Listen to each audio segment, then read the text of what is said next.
Hello everyone, welcome back to the RetroBreak Podcast. This is episode 49, and in today's episode we're going to be talking all about the classic Mega Man series. And by classic Mega Man series, I mean the 8-bit games in the series, because they're my personal favourites. So I'm going to be covering Mega Man 1 through 6 for the Nintendo Entertainment System, and then also 9 and 10, which I first played on WiiWare, but now they're available on a range of different digital platforms, and they basically took the formula from the first 6 games of the NES era and remade them, reimagined them in the 2010s to be fantastic follow-ups to those original games. So let's begin with some of my memories of the original series. So I actually discovered the series and actually played them in a very strange order. So the first game I ever played in the Mega Man series as a whole was Mega Man 4, and that is the one that I grew up with. That's actually one that my parents bought when I was about 2 years old. So it's one of my first ever actual gaming experiences, and we'll get back to it a bit later on in this podcast, and you can find out why it's also my favourite game in the series too.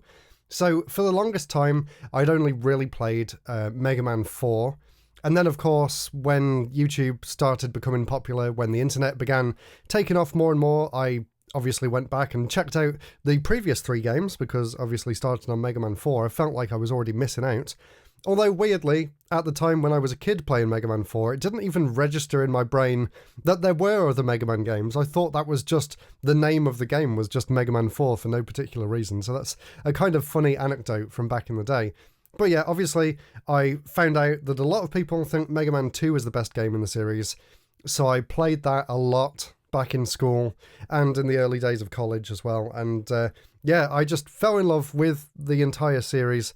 The music, especially, I've always had a soft spot for the music in the classic Mega Man games. I used to sit down with my tape recorder. It was called a Talkboy. I think it's also featured in Home Alone 2 for anyone who's seen that movie. And you can kind of picture in your head what I was using to do this. But basically it was like a see-through blue cassette recording thing with a little microphone attached to the end of it. And I would go into the stages in Mega Man 4, particularly Dive Man and Skull Man. They were my 2 favourite Robot Masters, and also my 2 favourite songs in the game as well. And I would just get to a bit in the stage where you were safe, or bring up the pause menu or something, and I would just record the sounds onto a cassette tape. So in a way it was kind of like making podcasts before podcasts were a thing, because I would kind of like introduce the stage and go like, here's Dive Man's stage, today we're underwater and we're watching out for sharks and stuff, and then it would just play the music, and I'm sure it was completely awful and I didn't have any sort of clue what I was doing, and obviously no one's ever heard these things, but it's still a really fond memory. And every time I replay Mega Man 4 these days, I always think back to the times as a kid when I would record the soundtracks to the game. It's so fun. And then of course I fell in love with Mega Man 2 as well, and the soundtrack in that game's phenomenal. It was kind of weird going back to an older Mega Man game because it's missing some things like the charge shot. And if you don't know what the charge shot is, basically you would hold down the shoot button and then Mega Man would power himself up and fire out a bigger and more powerful projectile. But the whole time that you're holding down that button, especially in Mega Man 4, it makes this really annoying noise which drowns out some of the music in the levels. So I tried to only use it sparingly, but you know, it's really, really powerful and it's a great way to get through the game. And there's also a bunch of enemies that can only be taken out properly with the charge shot, else they just sort of collapse in on themselves or hide behind a shield, and then they can just pop back out again and attack you if you're just using the regular Mega Buster. But anyway, enough about Mega Man 4, we're going to get back onto that one.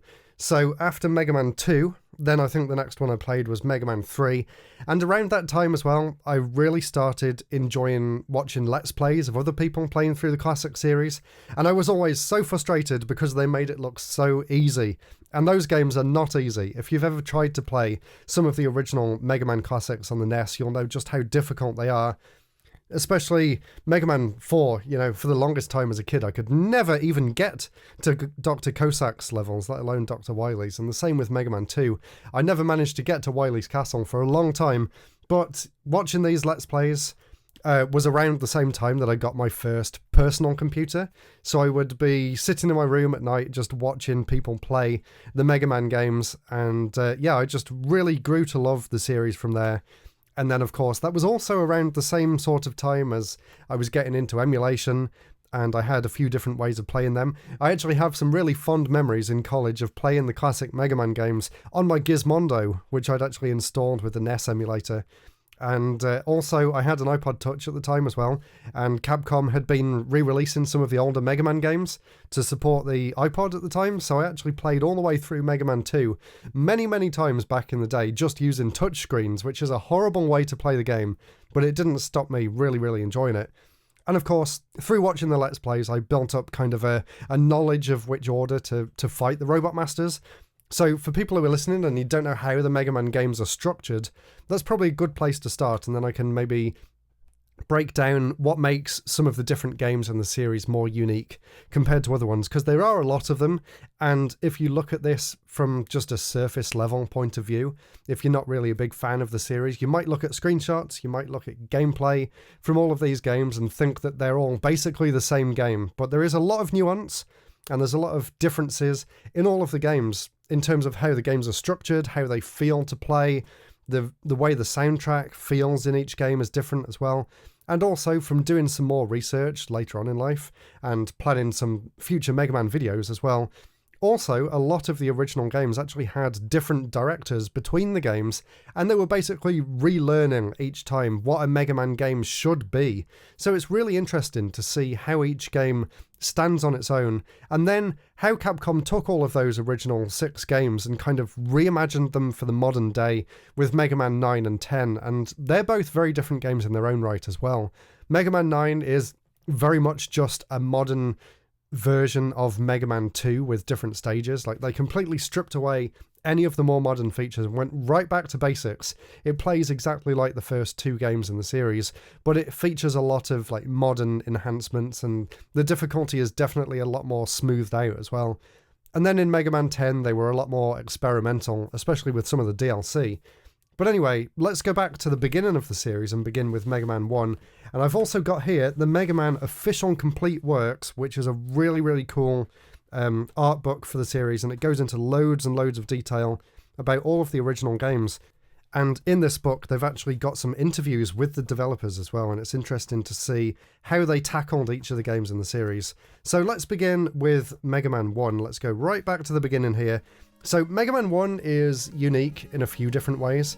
So first of all, it only features 6 levels compared to all of the other games, which feature 8. So that's kind of different in its own right. In the game itself, it doesn't have any story whatsoever. Most of the Mega Man games begin with an intro cutscene to explain what's going on in the stage and, you know, why Mega Man's there fighting these Robot Masters, but in Mega Man 1, there is no context for anything. You just press start, and you're instantly on this screen with 6 different robots around you and a big question mark, well, Mega Man's face in the middle, which turns into Dr. Wily's stage, who turns out to be the big bad guy who reprogrammed all these robots. But you wouldn't know that from playing the game, you only know that from reading the instruction manual. And an interesting fact about Mega Man 1 from a development point of view as well is that a lot of people that actually worked on this game had never even worked in the games industry before, or if they had done, it was just in very kind of small junior roles. So the main programmer, I haven't got a name here, but apparently before they programmed Mega Man, the only other programming experience that they actually had before making games was actually working on industrial machines. And apparently, I read this anecdote as I was researching for the first game, they made the code so good that it was actually quite slow to run. It means that there's hardly any bugs in the game, apart from the weird magnet move, which we'll get to in a little bit.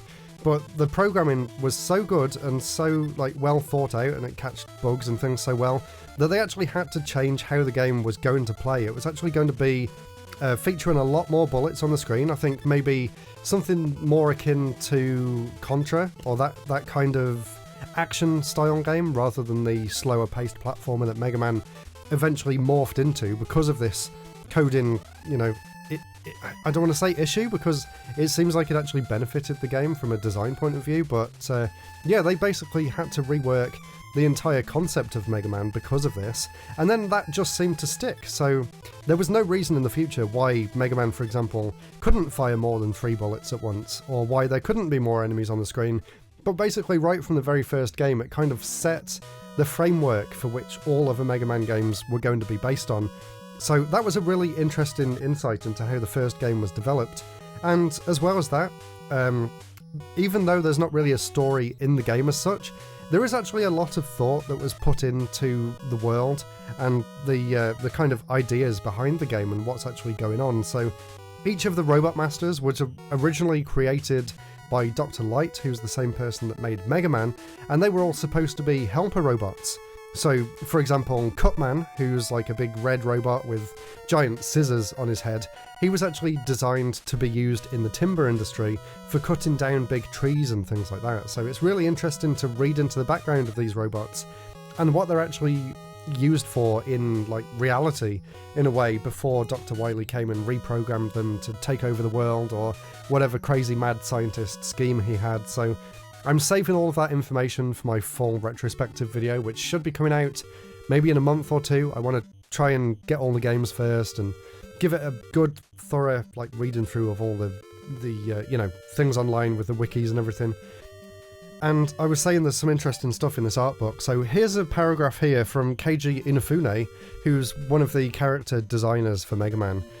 A lot of people think that he actually invented Mega Man, but Mega Man was kind of already taking shape by the time he joined the project, and here's a bit that he had to say about the first game in the Mega Man series. So he says, "I knew absolutely nothing about what it takes to create a game when I was thrust into the Mega Man team, in a position where I could be responsible for the characters.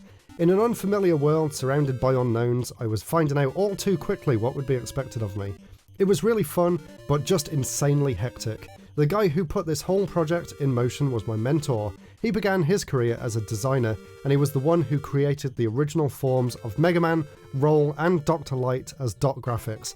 I then took those images and turned them into illustrations, giving them motion and making adjustments to their designs." And then he goes on to talk about some of his favourite Robot Masters from the first game and kind of how he made them work with the game itself. So that's a really interesting read, and I highly recommend that people track down the Mega Man Official Complete Works book if you can, because there's so much really interesting information in them.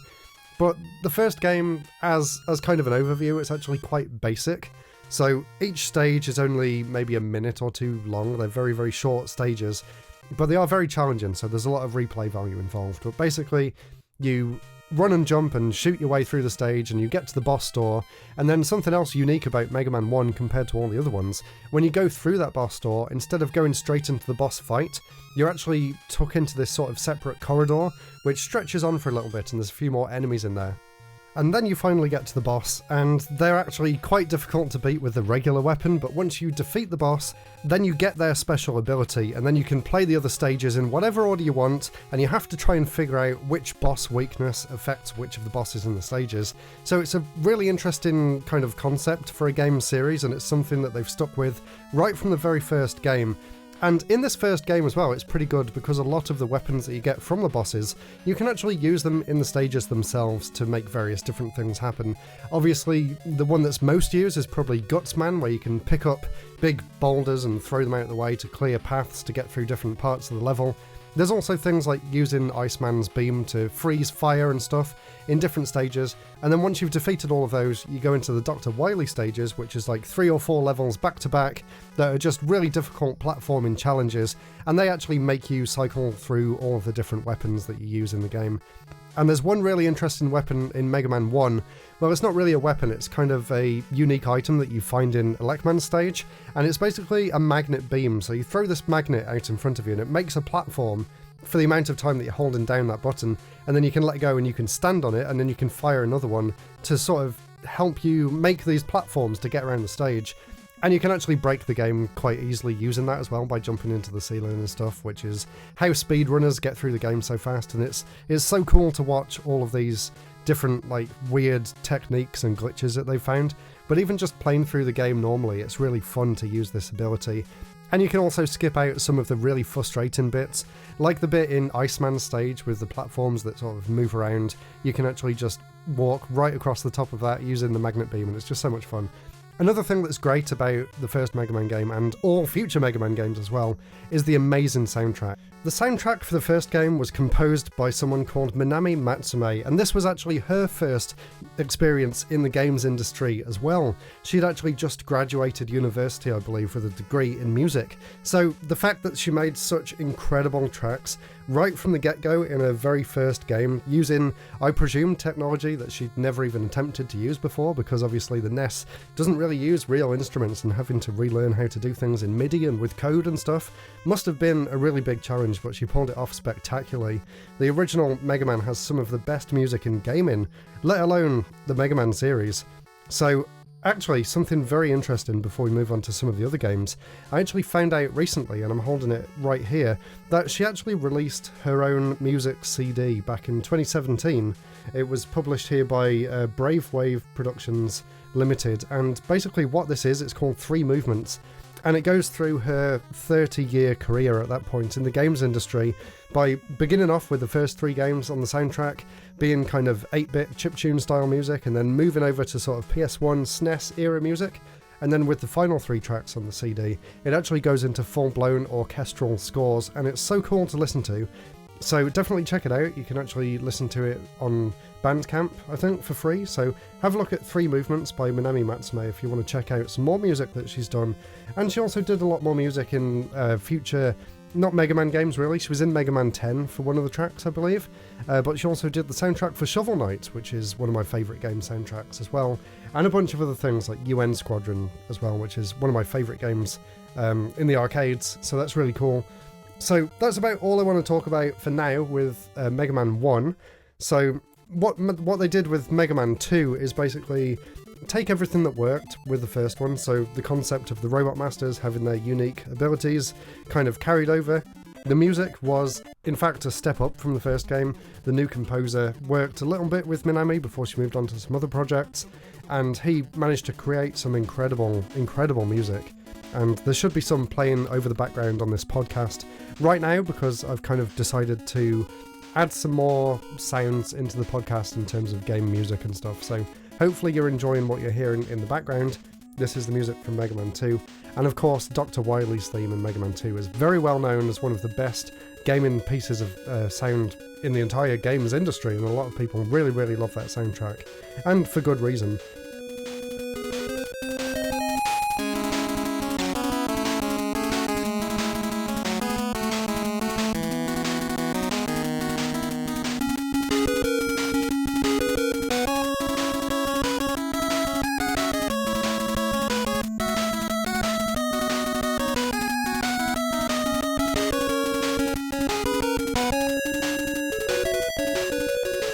But in terms of gameplay, not that much changed with Mega Man 2.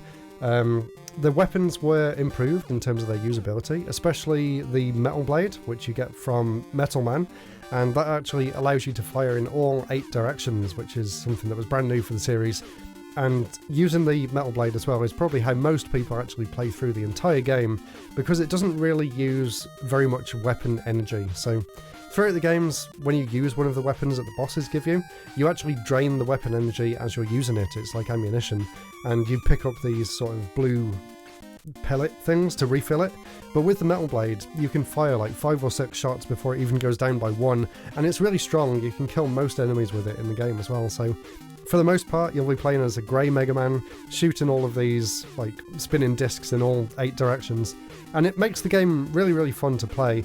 But there are a few problems, but before that, there is one other new thing that they introduced with this game, and that's the different items.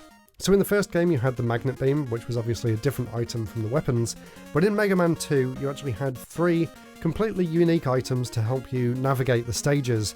There's item 1, which is a platform that you can put down in the level, and it's kind of got a propeller underneath it, and it moves up the screen, so you can place it down, jump on it, and then that will start rising up, and then you can throw another one and then jump on that one. And there's a few challenges a bit later on in the game, like a very famous bit before you go and fight a dragon at the end of Dr. Wily Stage 1, where you basically have a ladder on the bottom right of the screen and another ladder on the top left and nothing in the middle whatsoever, and you have to throw these item ones one after the other to create 2 or 3 platforms for you to be able to jump across onto the ladder on the other side of the screen. I just think that's a really cool challenge.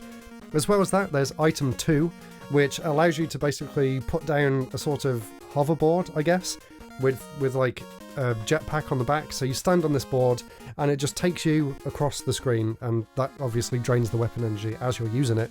And that is really useful in Heatman's stage, because Heatman's stage was basically a continuation of an idea that came from Mega Man 1 in Iceman's stage, and that is the really annoying disappearing blocks. In Mega Man 1 they weren't really that much of a problem, because The patterns themselves were quite easy to master, and once you'd been able to memorise that, they actually only appeared in 2 separate screens, so it was quite easy to get through.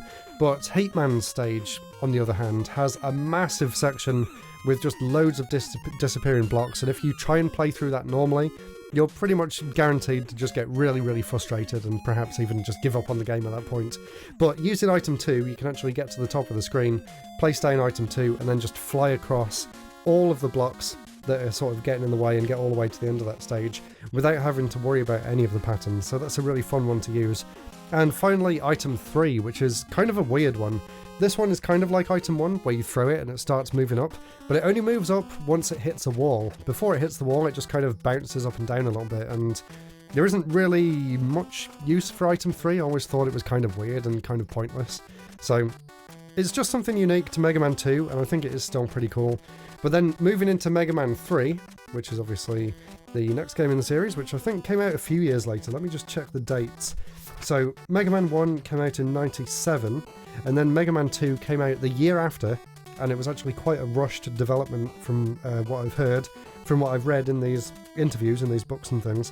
So that one came out in 1998, just 1 year later, and then Mega Man 3 actually came out 2 years after that, in 1990.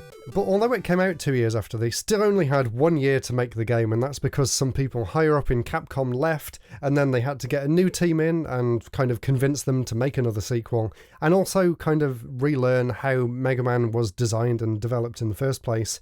And I always kind of thought that Mega Man 3 feels very different to the first two, and you can really feel that it was kind of difficult for them to get to grips with what made Mega Man so fun, but I think they nailed it in the end. It's some of the Robot Masters aren't really as memorable as Mega Man 2, so looking at the list here, I feel like the designs could have been a little bit more interesting. Like there's Top Man, for example, who has a really cool stage, and I love the theming of the stage. It's like some big greenhouse with bits of glass that have broken off and you can see the plants growing through them. But when you get to the boss itself, it kind of doesn't really match anything in the stage at all, which is kind of a problem with some of the Mega Man games. I really like it when the theming of the Robot Master itself matches where they are and they kind of make sense. Like Gutsman was obviously in a construction site, which makes perfect sense, and I love it when they sort of tie the themes in together. But Top Man, you get to him and he's basically just a regular guy with a spinning top on his head. And then when you get his weapon, all it does is allow you to spin around.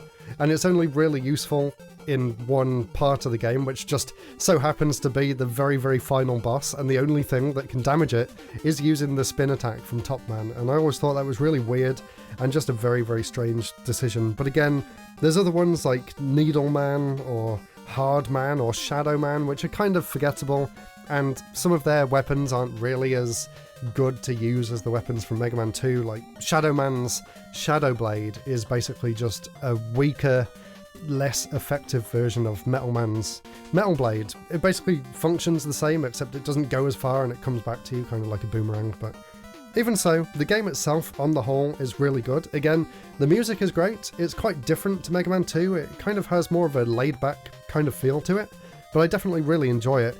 And there's something else interesting about Mega Man 3, which has never really been done again in the series as far as I know, and that is the fact that once you beat the first 8 Robot Masters, I forgot to say there's now 8 instead of 6, but once you beat the first 8 Robot Masters, instead of then going straight into Dr. Wily's castle and going through the stages that they've got there, you actually have to revisit 4 of the Robot Masters again and fight another fight at the end of those stages, but the stages are actually like completely different layouts, and they're a lot harder as well, and I actually really enjoy that. A lot of people feel like it sort of pads the game out a bit too much, but actually my favourite part of Mega Man 3 is going back to those stages and doing the harder versions with the same themes and the same structure around the stage, but they're just more interesting platforming challenges. I really, really enjoy that about Mega Man 3.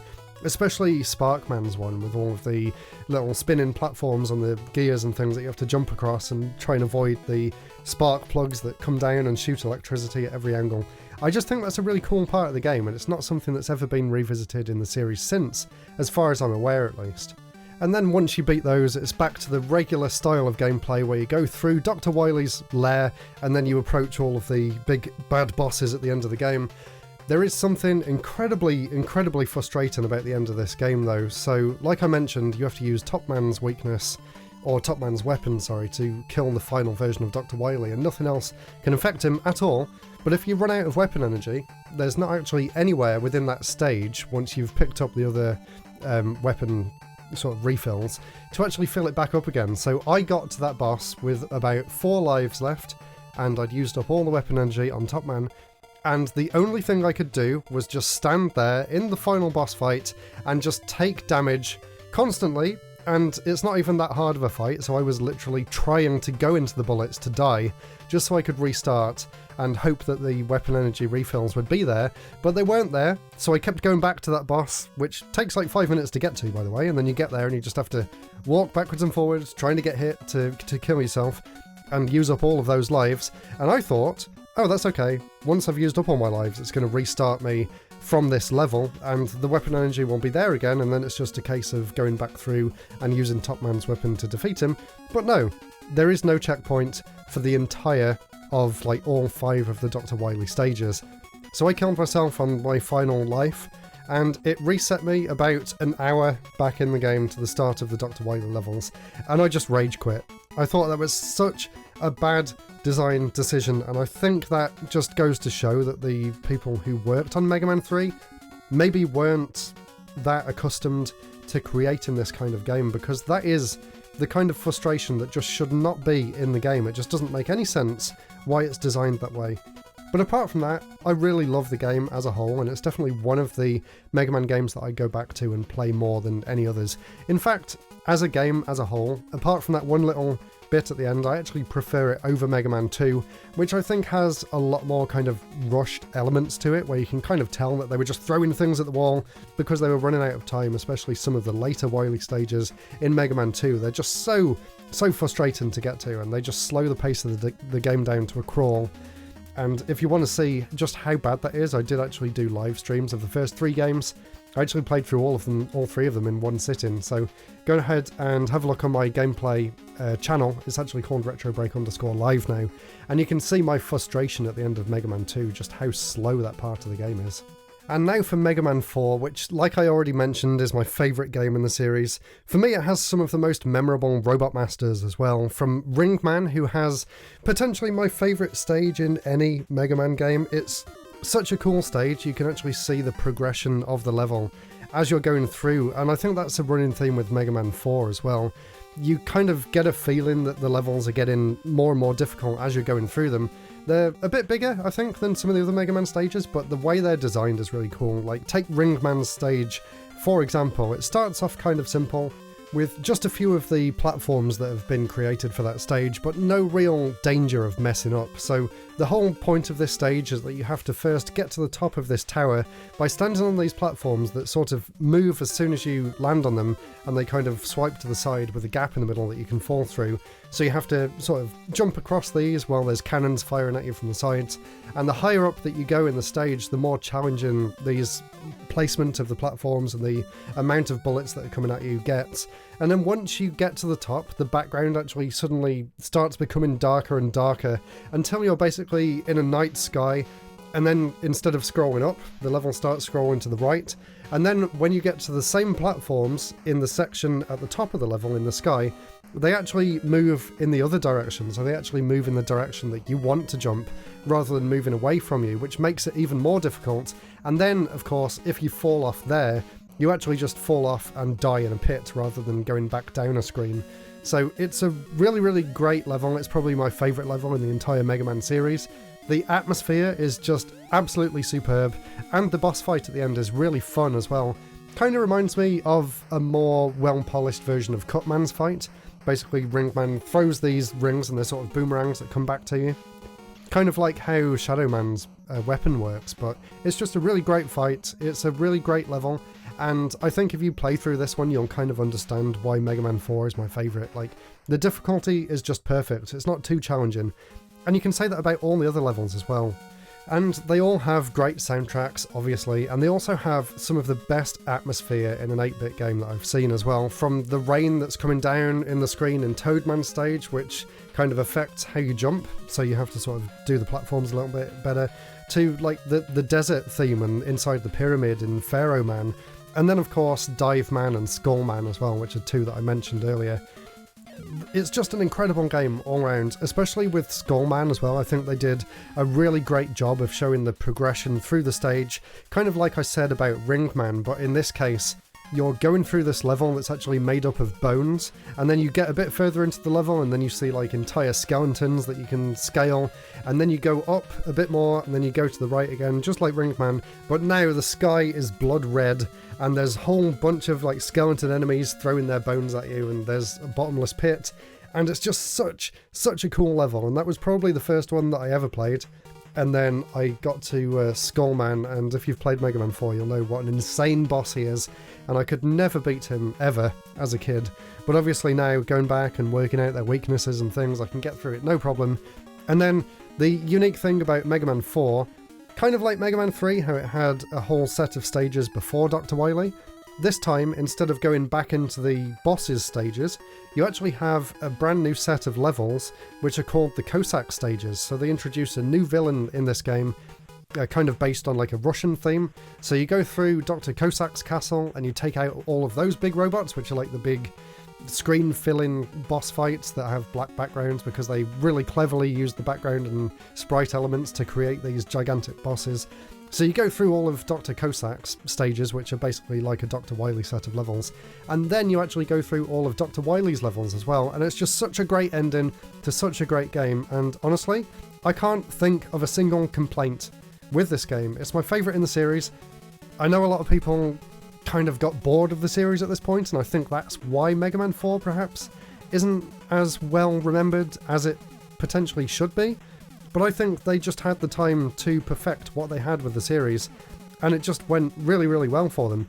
And then Mega Man 5 is kind of a weird one. So, again, they had a different director for this game.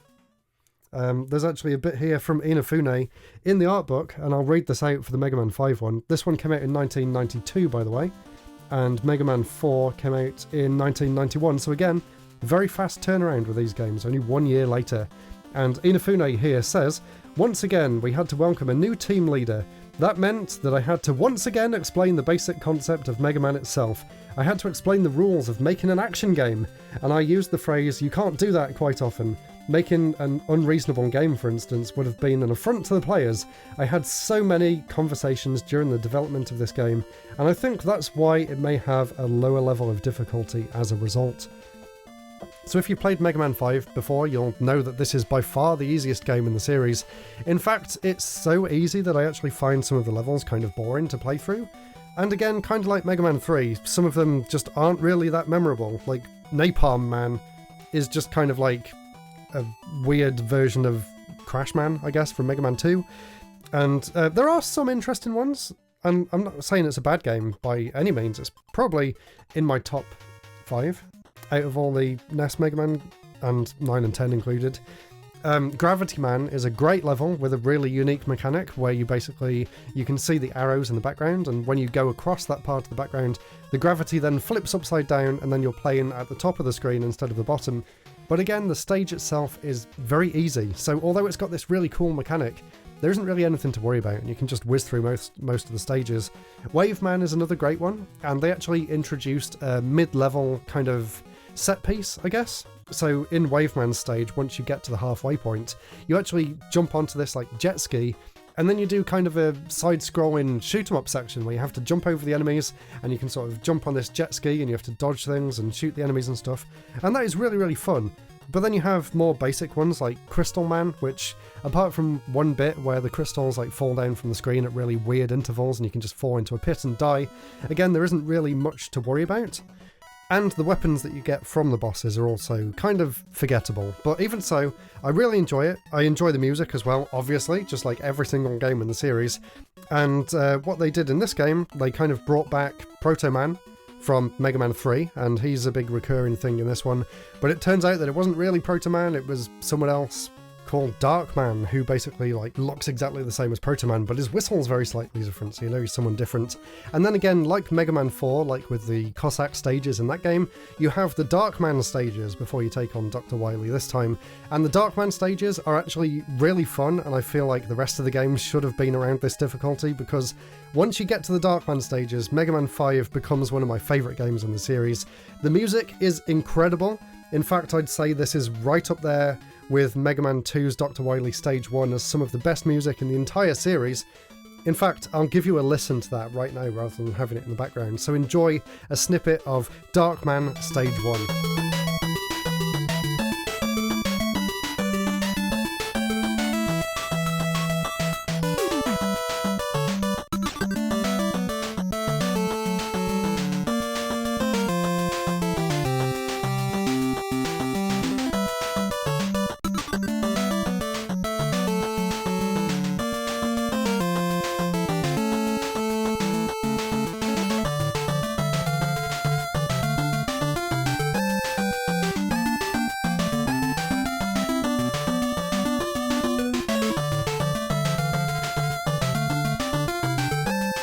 Isn't that just so catchy? I love that theme so much.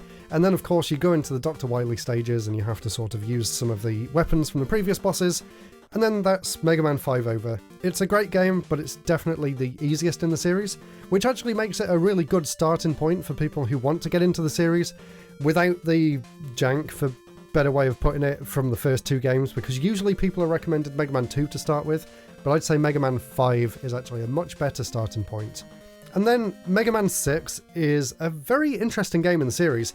Again, it has a fantastic soundtrack, but again, it also has kind of forgettable robots. But at least in this one, they have interesting designs. So I think they went crazy with the designs in Mega Man 6. They don't really just stick to the basic outline of a humanoid. You have things like Centaur Man, which is half robot, half horse, which is a bit crazy. You then have ones like Plant Man, which of course has like plant tentacle things coming off him. You have Blizzard Man, which is shaped like a giant snowball. And then you have some more basic ones, like you have Flame Man, which is just another Heat Man, basically. And his weapon is basically Mega Man 1's Fireman weapon, which again is just another really basic fire-based one. So on the whole, it has a kind of interesting set of characters. It does have some really interesting mechanics though, which the other games don't have, and that is the fact that they actually upgraded Rush a lot. And that was something I forgot to mention. In Mega Man 3 onwards, they introduced a new character to the series called Rush, which replaced the items from Mega Man 1 and 2 to actually have you interact with another companion, I guess. He's a red robot dog and he has a spring in his back. I'm sure you've seen him, even if it's just in Smash Brothers, but that kind of gives you a good idea of what he can do.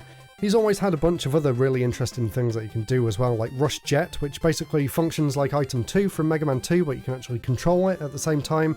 And you have Rush Marine, which lets you move around a lot easier in the water and you don't just fall. So Rush has always been a really interesting part of the games, but in Mega Man 6, they completely revamped how he works. And now instead of putting Rush down and using him separately, he actually combines with Mega Man to make these sort of different ways of maneuvering around the stage or different ways of attacking. So there's something really, really cool in Mega Man 6, which is just a great movement option in the series, and it feels really good to use. You can actually fuse Rush with Mega Man to become Jet Mega Man, and now he has jet boosters on his back. So when you jump, you can now activate the boosters and get a little bit of extra height, and it just makes the platforming so much more enjoyable compared to the previous games. In fact, I find it quite difficult to go back without Rush Jet Mega Man, because it's just so much fun to use. You can also power up the Mega Buster even more to give it like a big rocket punch as well, which is really cool, and it's really fun to fight some of the bosses with these new Rush power-ups as well. And there's a bunch of other really interesting enemies in here. I haven't played Mega Man 6 as much as the previous one, so I don't really remember much outside of the regular 8 Robot Masters, but it is one that I'm definitely planning on playing again very soon, so follow me on Twitch if you want to see my thoughts on Mega Man 6. I'm still of the opinion that it's one of the better games in the series, so I feel like before we move on to Mega Man 9 and 10, I kind of want to give my thoughts about the order of the games from the original 6 on the NES. So, not really a tier list, but let's go ahead and put the 6 in order. So, how are we going to do this? Best to worst or worst to best? Let's start with the one that I think is the worst in the series, and this is going to come as a shock to a lot of people, I actually think Mega Man 2 belongs in last place. I know, kind of controversial opinion, but I just really don't enjoy playing the second half of that game at all. I just think it completely ruins the pace of the game. The level design, even through the first 6, 8, whatever Robot Masters, isn't really that good. Like I said earlier, Heatman's stage is just a way longer and more boring version of Iceman from Mega Man 1. And apart from the music, I feel like the gameplay still needed a lot of tweaking to make it really that enjoyable. So Mega Man 2 is the last one in my list, and then I would say Mega Man 3. Yeah, I would say Mega Man 3 is my second least favourite. It improves on Mega Man 2, but I kind of feel like it's the most forgettable of the bunch. And there's also some really bad slowdown, like there's actually quite a bit of issues with the programming, I guess. Although Mega Man 4 had some slowdown as well, but I can kind of forgive it because it actually makes it a little bit easier. But in Mega Man 3, you're just walking around the stage fighting 1 or 2 random robots and the game just slows to a crawl. So that's kind of frustrating, and there's a bunch of weapons which are kind of boring as well. So it goes 2 at the bottom, then 3, then 1, I would say. I actually really enjoy Mega Man 1. I've actually been replaying it a lot recently because I'm going to be working on a video just about Mega Man 1, so I've been really enjoying replaying it, and for the most part, the game is just really fun to play through, and it's actually very quick to play. You can basically finish the entire game within an hour if you know what you're doing. It's really fun. The only downside to Mega Man 1, I think, is that the controls weren't really perfected at that time. The physics feel a little bit awkward, and the way Mega Man stops, he kind of stops and then does another half step. So it's kind of difficult to line up some of the jumps as well, but it's a very memorable game, and considering that everyone at the time was just brand new to making games in general, it's a miracle that it turned out as good as it did, and it obviously did turn out well because they based the entire rest of the series on it. And then I would say the next game in the series is Mega Man 6, and that is just because I haven't played it as much as I would like, and I don't think, for me, it's quite as memorable as Mega Man 5, which I would put in second to the top of the NES Mega Man games, which is, like I said, definitely the best starting point for the series, and it has Darkman's theme, which is just one of my favourite music themes ever, and it's just fun to replay because it's not really that challenging, so it's never too frustrating, apart from that one bit at the start of Crystal Man stage. But if you ignore that, it's a very pleasant game to play all the way through, and the graphics just look incredible as well. Like, you can tell at that point that Capcom knew how to squeeze everything out of the NES. And then, of course, no surprise, Mega Man 4 is my number one game in the series. So that is my ranking of the NES Mega Man games. But there's 2 more I want to talk about before we finish this podcast, Mega Man 9 and Mega Man 10. So Mega Man 9 came out on WiiWare, and it was basically a retro throwback at the time to the original 8-bit graphics, and I absolutely fell in love with it from the first time that I saw that game. From the minute they showed off the first trailer, showing off Tornado Man, I think it was, the music just instantly blew my mind. Like, this is some of the best music that I've ever heard. It looked so faithful to the classic Mega Man games that I knew and loved.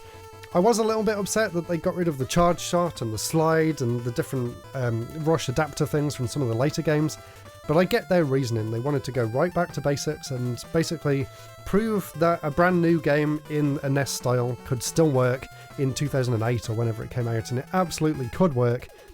If I'm including Mega Man 9 as well, I would actually say that's right below Mega Man 4 as one of my top games in the entire series. It is polished to perfection.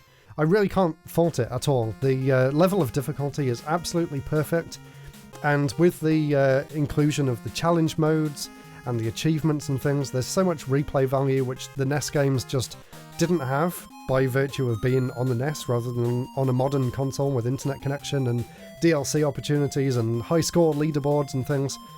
It really is the perfect Mega Man game. Like, it's as good as Capcom could have possibly made it at the time. The music, again, every single song in that original soundtrack for Mega Man 9 is just absolutely stunning, especially We Are the Robots, which is the Dr. Wily theme for that game. It's just absolutely incredible, and it's so catchy. It's right next to Mega Man 2 as the best in the series in terms of Dr. Wily stages.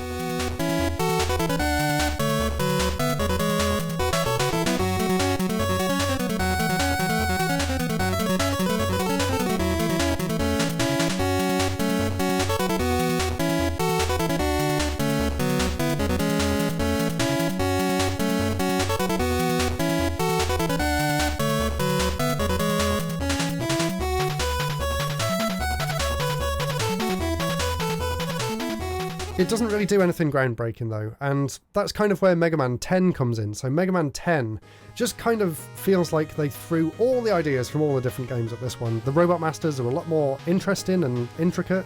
The level designs themselves are a lot more kind of all over the place, if I'm completely honest. Like, it doesn't have the same level as polish of Mega Man 9, but I feel like it's the more interesting of the two games. And with the soundtrack in particular, I think it's really cool that for Mega Man 10, they actually brought back composers from across the entire original Mega Man series to compose these soundtracks. And Minami Matsume, who worked on the first Mega Man game, finally came back to the series like 20-something years later to compose for Mega Man 10, and she did the theme for Nitro Man. And this is a really cool stage with a really, really great atmosphere. It's basically, you're running through a city at night and there's cars and trucks coming at you and stuff. It kind of reminds me like some of the original concept art for Mighty Number 9. And the music in the stage is just incredible. It really feels like it could have been a Dr. Wily theme. It's that good. It's so catchy and it's just so amazing. And I love the Robot Masters in Mega Man 10. I thought they took a really interesting approach to the designs. Like, Sheep Man is obviously a very well-known one with a really interesting theme, and the idea of using the electricity later on in the stage and stuff is just really, really cool. And it kind of ties into the novel Do Androids Dream of Electric Sheep, which I thought was a really cool nod to that kind of nerd culture. And then you have Plug Man, and you have Nitro Man, and you have Strike Man as well, which is another really interesting one, which is kind of a baseball themed level, which is completely unique and out there, and I'm really glad that they came up with these crazy designs rather than just doing Ice Man, Wind Man again for the millionth time. It's great that they could sort of flex their creative muscles a bit.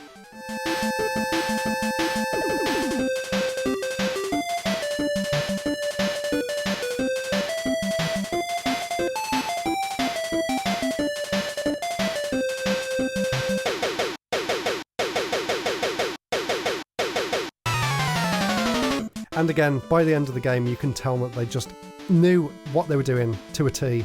And Inti Creates have gone on from Mega Man 10 to make some of the best action platformers ever, obviously. After that, they went on to do the Mighty Gunvolt games, which are amazing. They went on to do a load of really cool games in the Blaster Master series as well, which are honestly some of my favourite games that I've played in the past console generation. So it's so cool to see that they're still making really great games, and they actually made a better version of Mighty Number 9 than the actual official version of the game. They made sort of an 8-bit version using Beck and Call instead of Mega Man and Roll, and it's just fantastic. So definitely check that out if you want another 8-bit style Mega Man game. Anyway, I think I've rambled far too long in this episode about my love of the original Mega Man series. As I said, I am working on a video retrospective and also a separate video on the first game in the series, so look forward to both of those very soon. That will do it for this week's podcast episode. Follow me on all the different podcast platforms to listen to it every 2 weeks, and from the next episode I'll be going back to my regular style of talking about some of my favourite content and the projects that I've been working on, but I thought for this one I just wanted to do a one-off and just gush about my love of the original Mega Man series. So I really hope you enjoyed this, and I hope you enjoyed taking a listen to some of the music as well. Anyway, that's it for now. Thank you all so much for listening, and I'll see you all again very soon. Goodbye.